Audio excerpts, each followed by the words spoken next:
What's going on, people? We are Tottenham TV here, back here with another All or Nothing Amazon review video. Today we will be reviewing episode 8, which personally I thought it was probably the worst episode yet of the series. Yeah, it was a bit boring just because the most interesting thing about this documentary was seeing like team talks, half-time stuff, like everything surrounding football. The player interactions Exactly, as well. exactly, all that kind of stuff, and that all kind of stopped in this episode.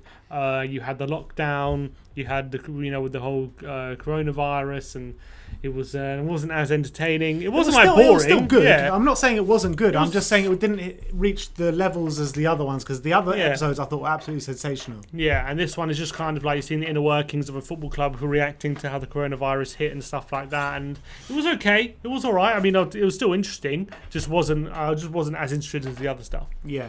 So obviously it starts off at Burnley away. Mm-hmm. So it's Burnley away, a lot of injuries. We're going there literally with no one. I remember it starts off in the treatment room, and they're saying like the medical team is talking to Mourinho, and he's like, Lo Celso has fatigue, Mora has muscle fatigue, this one has fatigue, and Lo Celso's like, boss, you can count on me, and Mourinho's like, I know, but I think I'm only going to play 30 minutes. I think that's it. But he ended up bringing him on at half time. Yeah, and he was brilliant at 45 minutes. Yeah, I remember. Mm-hmm. Absolutely. Well, second half they were saying how good we were, because first half we were shocking, and second half we actually brought it. So we played well, but no mention of Ndombele, who went off at half time. There was obviously and Skip, to be honest. Yeah, but there was a big hurrah, wasn't it, during that game? Mourinho spoke about Ndombele in the press conference, how he needs to be giving more and everything, and obviously got taken off at half time. They didn't show any of that. I'd love to see what he said to Ndombele at half time when he took him off. If he just said "Tongi, you're off, that's it," or he laid into him, or what. So that would have been interesting. Obviously, edited all that out because they don't want to affect the real world, I guess. So yeah, that was all kind of interesting. It was disappointing we didn't get to see any of that, but that's what it is. Interesting. Well, it's not interesting. We know exactly why they've done it, but I mentioned it before. But still, there's hardly any sight of Tongi and Ndombele, and this is the second from the last episode. I know in the next episode we will be talking a bit more about Ndombele, but 8 episodes in for a record signing to not be in it whatsoever. Yeah, not even like shots of him. Just not walking away from the buffet. That's about it. Yeah, literally. And there's one later in this episode like kneeling for the Black Lives Matter, but other than that, you really don't see him. Not even in training. Nothing. He's kind of been just redacted. They've redacted Ndombele. Yeah, and he's like the most expensive signing we've ever made, which is mental. But anyway, during this game as well, we get another injury, Steven Bergwijn. Which at the time he ruled him out for the rest of the season. So at the time we had Bergwijn, Son and Kane all out for long-term injuries, and Sissoko as well. So I remember for Mourinho at the time, they didn't really give Mourinho's reaction to that news like last ones, like with Son and Kane, but it was still, it would have hit him hard. Yeah, definitely. And then after the Burnley game, it goes into a financial meeting with Daniel Levy, Donna Cullen, and the rest of them. And they're basically talking about how we're not going to get Champions League this year. We're not getting it well. And if we want to reach last year's figures, we need to get to the Champions League final. And if we don't, then it's going to be a very difficult year ahead, pretty much, is what they were saying. Levy's like, well, we're not going to hit the financials last year, are we? And one of the guy goes, well, unless we get in Champions League. And I'm thinking like, oh god, these guys.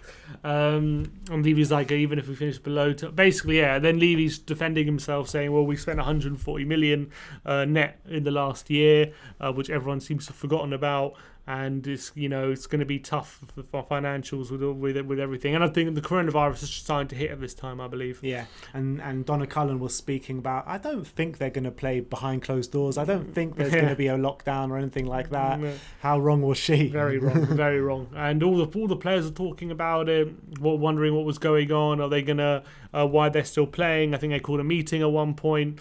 With which Donna Cullen was there, and she was like, saying, trust me, we've got all your best interests at heart, all that kind of stuff. We're thinking of everything, but The players at this point were still coming in every day for training. Yeah, because we go on to Leipzig away next. Yeah. So we go on to Leipzig away. Obviously, that was a complete shit show. I mean, it was hard for them because there was hardly any players on the pitch. We had no one available. It was next to impossible to win that game. I think that game should have been called off. I think we had Dele, Lamella, and Lucas starting up front at that time. And I remember even in the pre-match, Mourinho again saying we got to press high, we have to be aggressive, we have to do these things. Neville's never going to come off though. We ended up, and at half time we were 2-0 down. And Mourinho's still like, look, if we're going to go down, we have to go down fighting like warriors. You've got to give everything on the pitch. You have to, every last drop of sweat. He was saying that to score 3 goals in one half is very hard, but it's not impossible. Let's go for it. And we scored none. We even conceded one. So we did go down with a whimper, unfortunately. This is what I worried about when, when I was talking about in my other video, when I was saying when Mourinho's saying this kind of stuff and it's not translating on the pitch, it's a worry. Yeah. It's a big worry. I agree. Yeah. And then after the Leipzig game, it's like lockdown pretty much hits. I think the next day or 2 days after the Leipzig game, it was lockdown. Lockdown was that weekend because we yet to play City United. Arteta gets coronavirus, and that's shown in the doc. And then lockdown happens. There's an emergency meeting with the Premier League. Lockdown happens, and nobody knows what's going to happen next. Literally, football was suspended indefinitely, and then it was actually at the time only suspended for 3 weeks. 3 weeks, sorry. It was suspended for 3 weeks, and then they had a date for the Sheffield United game, and then they were going to miss 2 games, and they were going to be scheduled in later. That never happened, but in between then you see all the home training and how they're doing training sessions on Zoom. You see Dele Alli on his own training. You see, I think, Lucas Moura as well. And you see Daniel Levy trying to deal with what all the clubs want, trying to decide who throughout the Premier League, trying to come to consensus about what to agree, what to do next. And he was just talking about how every club has a different agenda. Some clubs want the season null and void. Some clubs want to play the games no matter what. Some clubs want to play the games only in front of a crowd. And he was saying Spurs obviously need crowd, basically. Yeah, and Donna Cullen goes to him like, why are you so insistent on crowds? Like, what's your why do you come to this decision? He's like, oh, well, because of home advantage. And then there's obviously the financial implications as well. Which is like, okay, all right, we know what you're thinking about Levy, which is, I get it, fair enough, but it's just funny to see that. But Levy's always got that one on that side of things. But you have to as a chairman, I guess. But yeah. So it was just interesting to see that side of things, seeing how they get the news. Steve Hitchen got the news of, when UEFA announced all the games were going to be suspended, which is really annoying because it was only a few days after we got knocked down. All of a sudden they suspended all the UEFA games. But, so that bit's a bit less interesting probably than the other stuff, BC, or the lockdown stuff. And then football comes back. They do a 2-month time jump, basically. Yeah, and football returns. All our players are back from injuries. Sonny's back. Kane's back. There's a better feeling around the club. Much better feeling around the club. Football is obviously being played behind closed doors, as it still is. And then you see United at home. There is a good feeling around the club. Steven Bergwijn puts us 1-0 ahead within, I think, 15-20 minutes in. Looks like we're having a good game. And then half-time comes. Pogba's on the bench. Jose Mourinho gives strict instructions to their players on Paul Pogba because he knows from first-hand experience what he can do on a football pitch. Yeah, and it was actually spot on. He was actually spot on. Exactly what he said was going to happen happened, which is pretty mad. He said Pogba's going to pick the ball up around this area of the pitch and he's going to find Rashford running in behind on the opposite side. And when Pogba gets the ball, you have to be wary of not where close to him, where far from him. That's what you have to be wary of.